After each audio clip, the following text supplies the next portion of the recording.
Last week in our journey, we followed really looking at the life of one of the patriarchs of history, Joseph. And we looked at his character, briefly looking through the things that he went through in coming to Egypt. And the reason he came to Egypt was ultimately, even by his own words, according to God's plan. God had told Abraham that I'm going to give your descendants this land, but first there's going to be a period of about 400 years where they will be servants in a land that doesn't belong to them, and after that I will bring them to this land that I'm going to give them. And that began with Joseph. And then as Joseph's story unfolded, his brothers came, and that led to their whole family coming to Egypt to live. And Pharaoh gave them a portion of the land outside the main city there, a beautiful area where they lived. And we read at the end of the book of Genesis, as Joseph is going to die, he says, I'm about to die, but God will visit you and bring you up out of this land to the land that he swore to Abraham, to Isaac, and to Jacob. And he said, I want you to carry my bones there. Take my body with you when that day comes. And a very interesting statement is how it says that they embalmed him and he was put in a coffin in Egypt. And it is understood that what that, if not by that word coffin, at least by that whole process, is the infamous Egyptian method of mummification that was done to Joseph. Now, it almost puts it there as like we're seeing Joseph put there in a coffin where he would be remembered, maybe.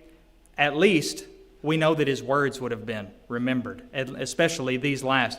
This was the last message, the final thing that he had to say to them as far as is recorded. And we talked about how God was not going to speak to them for a few hundred years. So they would have this promise. And what we read is the people of Israel were fruitful and increased greatly. The beginning of Exodus repeats the death of Joseph. And then it says, Joseph died and his brothers died and all that generation died.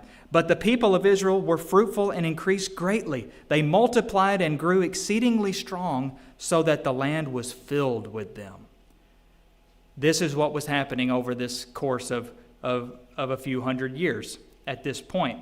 The people of Israel were increasing and increasing. They went there 70, 75, I forget the exact number, people were told. Now they're growing and growing and growing and growing. But the tides turn.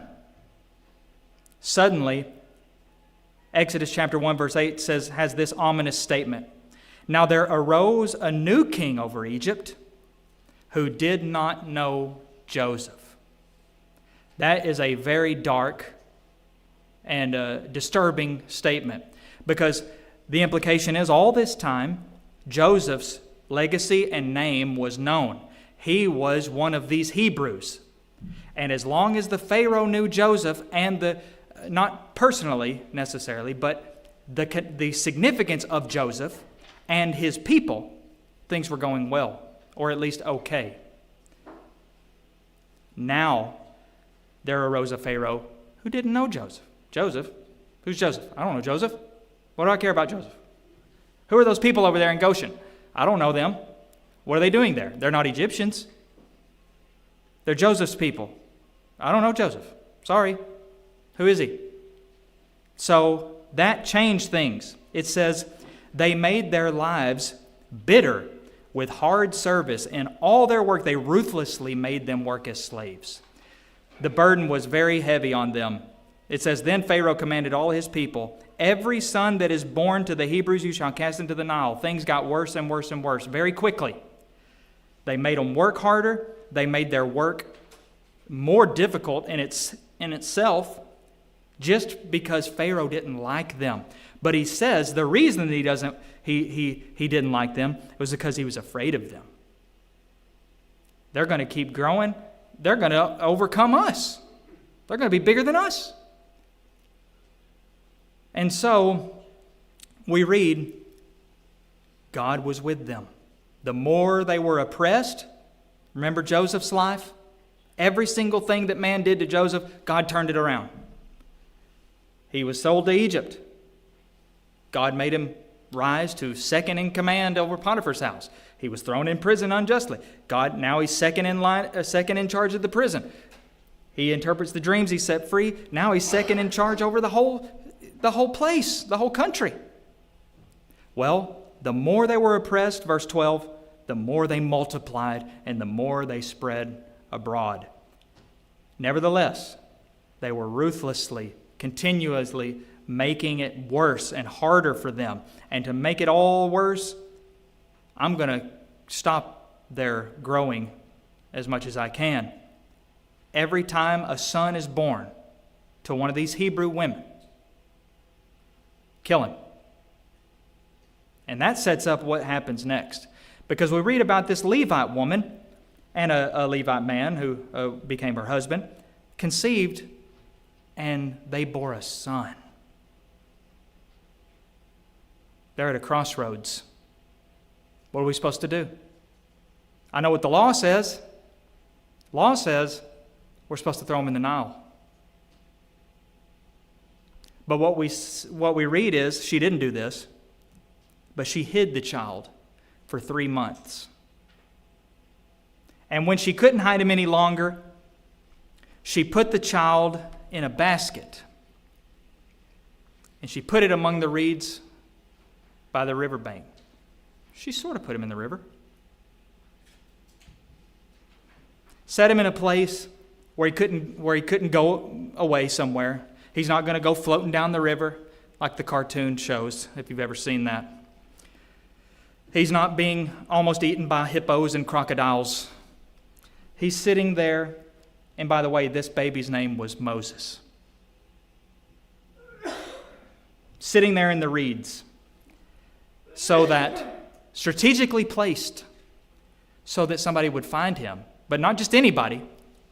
The person that found him was the king's daughter. The Egyptian king's daughter. She came down there as she usually did. She sees it. She tells her servant woman to go get it. And she sees this little Hebrew baby boy. And by the providence and grace of God, she took pity on him. And one thing that I didn't mention that Moses mentions, Moses recorded all these things, his big sister was watching all this. She was keeping an eye on her little brother. So that when the daughter of Pharaoh found the baby, she appears and says, "Do you want me to go get a nurse from the Hebrew women to nurse this child for you?" And she gives her permission. And we read, so the girl went and called the child's mother. Moses was not thrown in the river to die. He was not disposed of. He was protected, and he was going to be raised in some of the most important years of his life by his own mother, even though he was going to be the Pharaoh's grandson. His own mother got to raise him for the first probably as many as maybe 3 years or more of his life. All by the providence of God. But much like Jesus' life, other than the record of his birth, we don't really know anything about Moses' life, early life. All of a sudden, we're told about when he's grown up. One thing that we do learn from the New Testament, though, thanks to Stephen, is something that's not recorded elsewhere. Moses was trained in all the wisdom of the Egyptians. Moses would have been in every way, to the naked eye, other than maybe some features that he had. Obviously, Pharaoh's daughter knew that he was a Hebrew just by looking at the baby. But at any rate, he was an Egyptian. He was raised an Egyptian. And after he was, first nursed by his mother and then given to Pharaoh's daughter. But he was also trained in all the wisdom of the Egyptians. We know some from history about some of that wisdom. Some of it wasn't so wise after all. But at any rate, Moses was taught all these things, which is a very important point whenever we look to the law of Moses and see how none of it's in there. Just a little side note. But they were very well known for mathematics and astronomy and chemistry and medicine and all kinds of things. But we don't know anything from the first 40 years of his life until he was a grown man. And we read something very touching. He went out one day to look at his people's burdens. He never forgot who his real people were. Who were those people? They were his mom's people. They were his mama's people, his daddy's people. That's who they were. And he knew that they were his people. He went out to look on their burdens, and he got a little overzealous and decided to take matters into his own hands. Ultimately, this led to him running away. He killed somebody. He ran away. And as he was out in Midian, God calls him. Remember, God had not spoken in 300-400 years. Suddenly, he's out there in the fields in the wilderness of Midian. He sees a bush that's on fire, but it's not burning. It's burning, but it's not burning. You know, when something is on fire, that fire devours that thing. It's consumed. You can see the little, the ashes and the whatever, floating up in the air, the ashes and stuff. This bush somehow wasn't burning. So he goes to look, and when he goes to look, God calls out. And he tells him something that he may not have thought to hear. He says, I've heard what we just read. I've heard the burden, the cry of my people. I have heard, I've seen the affliction of my people in Egypt, and I have heard their cry. I have come to bring them up out of that land to a land flowing with milk and honey, to the place of the Canaanites. But then he heard this, and I'm going to send you to go do it. And what we're going to focus on for the remainder of our time is Moses' excuses. Moses made some excuses. We're good at making excuses, by the way. I say we're good. Some of our excuses are just pathetic. But we do try to make them a lot. And here Moses has been called. I didn't get into the details, but we are told that when he rose up, what stirred him up when he saw the burdens of his people was he had some sort of idea in his mind that he was going to deliver them. Because we're told that was his motive. He had thought that God was to deliver them by his hand. But it all went to a mess, and he has to run away. Now God calls him and says, I have heard their cry, I've seen their affliction, I'm going to deliver them out of Egypt. Now come on, I'm sending you to Pharaoh. You know Pharaoh, you know him. To bring my people out of Egypt. And he started making excuses. He made 5 excuses. Here was excuse number 1. I'm not good enough. Moses says, I'm not good enough to do this. His exact words were, who am I? Who am I that I should be the one to do this? His point was, I'm nobody. I'm not good enough to do what you are calling me to do, God. God was not taking it at all. He wasn't accepting Moses' excuses. God, as good as we may think we are at making excuses, God is good at making them irrelevant and illegitimizing them. He was not going to accept this. He said, I'm going to be with you. Didn't even say, yeah, you are, Moses. You sure are. You know you're good enough. You can do this. No, he said, doesn't even matter if you're good enough. I'm going to be with you. I'll be there. I'll be with you. And that should have been enough. Paul said in Romans 8:31, if God is for us, who can be against us? If only Moses had thought that way. But he didn't.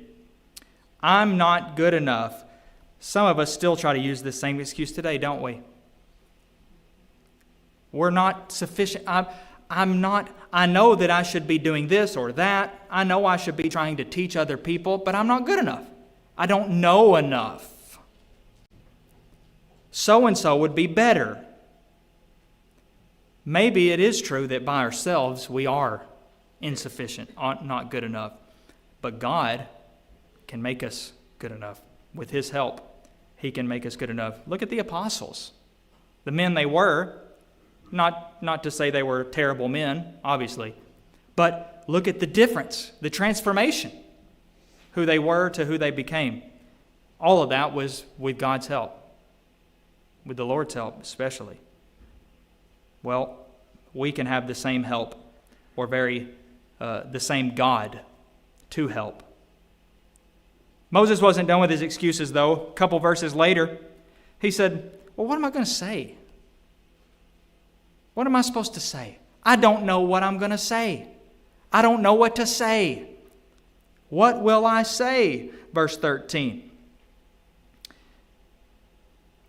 God told him what to say. Here's what you tell him. Tell him I am sent you. Yahweh. Same root, at least. Here is what you shall say. Can it get any simpler? What am I supposed to tell them? I can't go because I don't know what to say. Well, here is what you are going to say. It's easy. There he goes again. Just totally eliminated the excuse. Here's what you're going to say. This thing. But don't we still do this? Isn't this another excuse we make? I don't know what to say. Now, some of us are better than others at talking to people in general. No matter what, I just mean just plain old talking to people. A lot of us, and I'm as guilty as anybody, maybe the most. I don't know what to say to people. You know this by now. I don't know what to say. But what about in the big picture? What about in spiritual life? What about teaching, preaching the gospel, teaching people, spreading the gospel? Maybe teaching and preaching are buzzwords that make us scared. I'm supposed to go teach and preach. Okay, how about spread? That better? We can all spread. Spread the word, spread the gospel, spread the good news. Tell people, I don't know what to say. But God has told us what to say. Say what God has said. Simple. Say the truth. Say exactly what God has already given us, teaching the gospel, teaching about God as we saw earlier this morning. How about this one, his third excuse? But they won't listen. Okay, you've said that you're going to be with me. You've said that you've told me what to say, but they're not going to listen.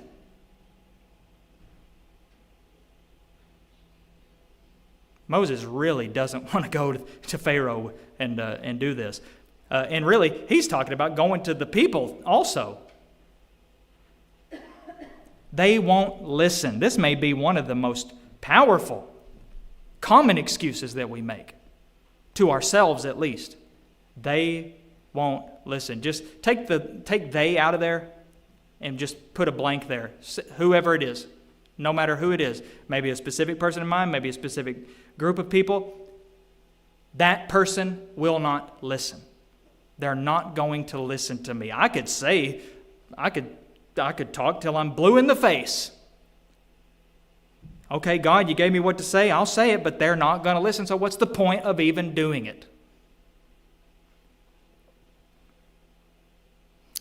I wonder what Moses' motive is for resisting. Is he afraid of failing? He kind of said that. Has he already forgotten that God just told him that he's going to be with him? Well, if that wasn't enough, this is where God starts to show him some things to help him out. Throw your rod on the ground. Throw your staff down. Throws it down. Turns into a snake.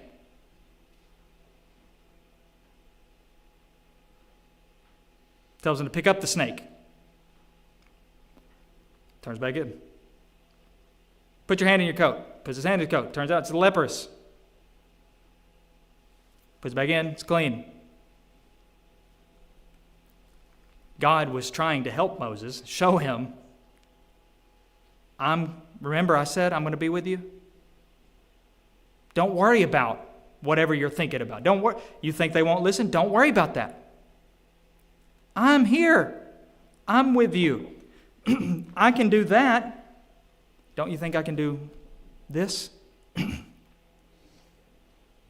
Some people today, some of us might hesitate to share the gospel for the same reason, though. I know they're not going to listen. I know they won't care. That's why we just need to eliminate those things from our minds, because it's irrelevant. Whether the people listen is irrelevant.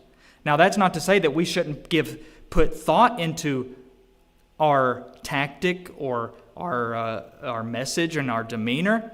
I don't mean to suggest that. Well, how they respond is irrelevant, so I'm just going to say do it however I want, say it however I want. No, the point is, whether they listen should not be a deterrent for trying to tell them. In that sense, the result is irrelevant. Better for them to not listen, even though I told them, than for them to not hear because I didn't tell them. Every time, no matter what. Because then, as God warned Ezekiel, at least twice, you're my watchman. And if I give the people a warning, you have the responsibility to go tell the people that I've warned them.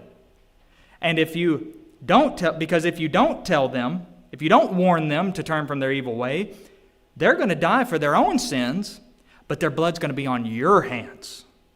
However, if you do warn them to turn from their evil way and they don't, they're going to die for their sins, but you have saved yourself.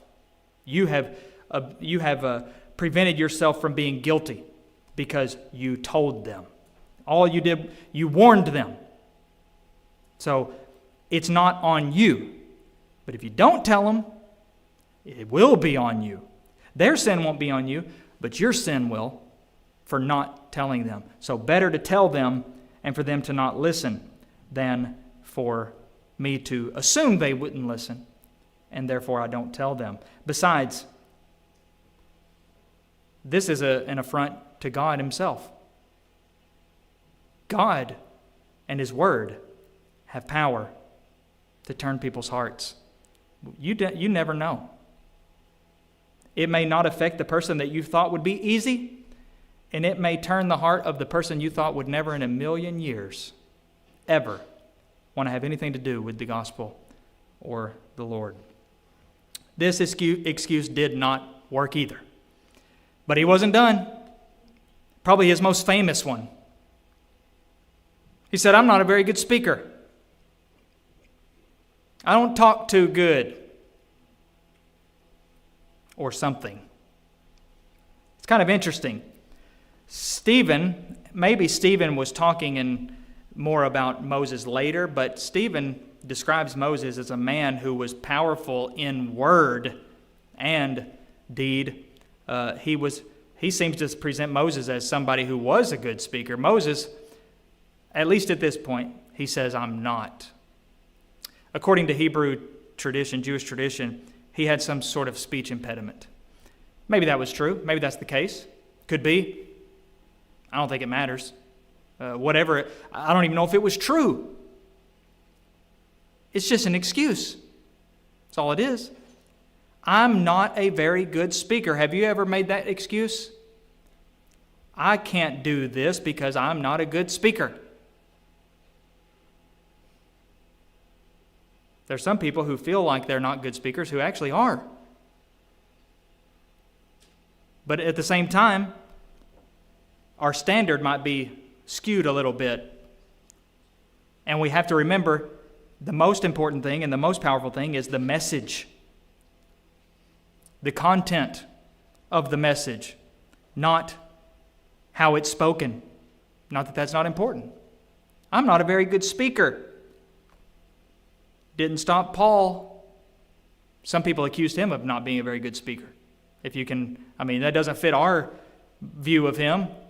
He's bold in word when he writes.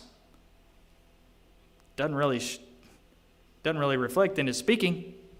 Maybe that was just a totally bogus lie, or maybe there was something to that. But if there was, it didn't stop Paul.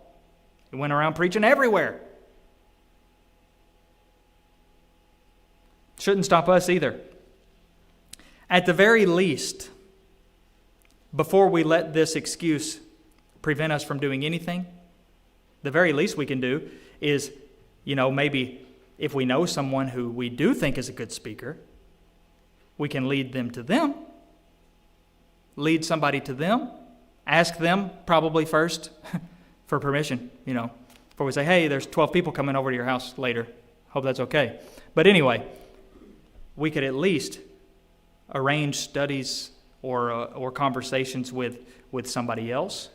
But again, God told Moses, doesn't matter. I'll be with your mouth, and you will be a good speaker.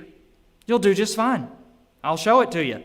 But then, as he pushed on and on and on, he said, okay, what about your brother? Isn't your brother a good speaker? Aaron? Fine. Aaron's going with you. He'll be your spokesperson. God provided Aaron. So there you go. At least maybe you can appoint somebody else, and you can be a part of that as well. Moses would be God's spokesman. Aaron was going to have to be Moses' spokesman. Point being, the excuse doesn't work. Doesn't matter if you're a good speaker, you're still doing it. You're still going. And I will help you in so many ways as he was. And finally, the last excuse wasn't even really an excuse. I guess it was an excuse, but he's not even trying anymore. He just gives up altogether and says, please just send somebody else. Anybody, send somebody else. Doesn't even go through the effort of coming up with an excuse. Whenever you tried 4 times already and God just instantly beats it down, Moses knew there's no point. Please, he resorts to begging. Please just send somebody, anybody but me. I just don't want to go. I don't want to do this. Please. Now God gets a little angry.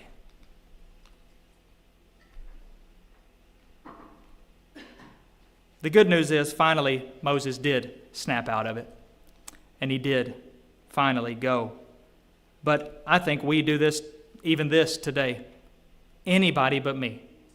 I know I ought to do this or that. I know I ought to be trying to spread the gospel, but I don't want to.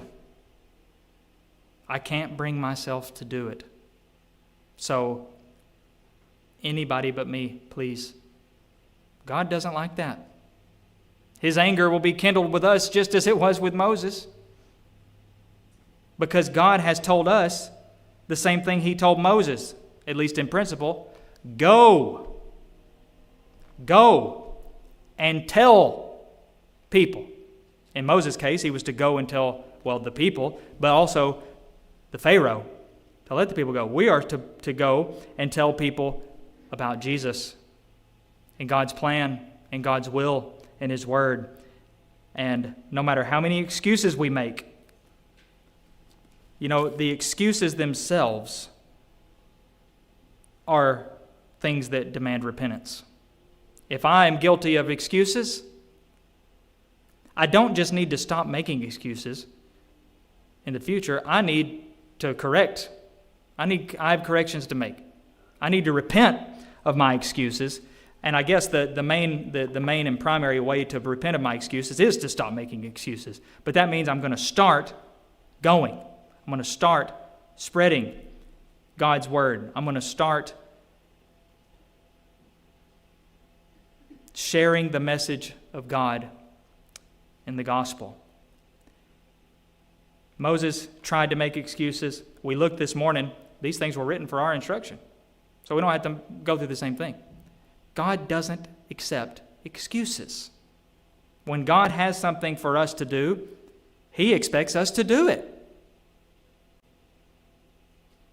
And He also takes it as a direct offense. Have we forgotten God's power? That won't work. I can't do that. They won't listen. Have we forgotten how powerful God is? Do we not have any faith in the power of the gospel? Paul said the gospel is the power of God for salvation. The gospel's the power. I don't need the power because the gospel's the power. I don't necessarily need to be a great polished speaker because the power's in the message.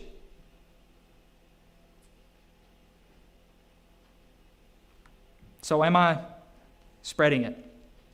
Moses thankfully answered the call. He did go to Egypt, back to Egypt. He did go to tell Pharaoh and the children of Israel what was going on and what God was going to do. What about us? What about our story? I may have been making excuses up to now in my life. What about from here on? What will the rest of it be? More excuses? Are we going to heed God's call, the Lord's commission to preach the gospel, to share the message of the gospel to the lost, with the lost? Paul said that was one of his biggest motivators. He loved people.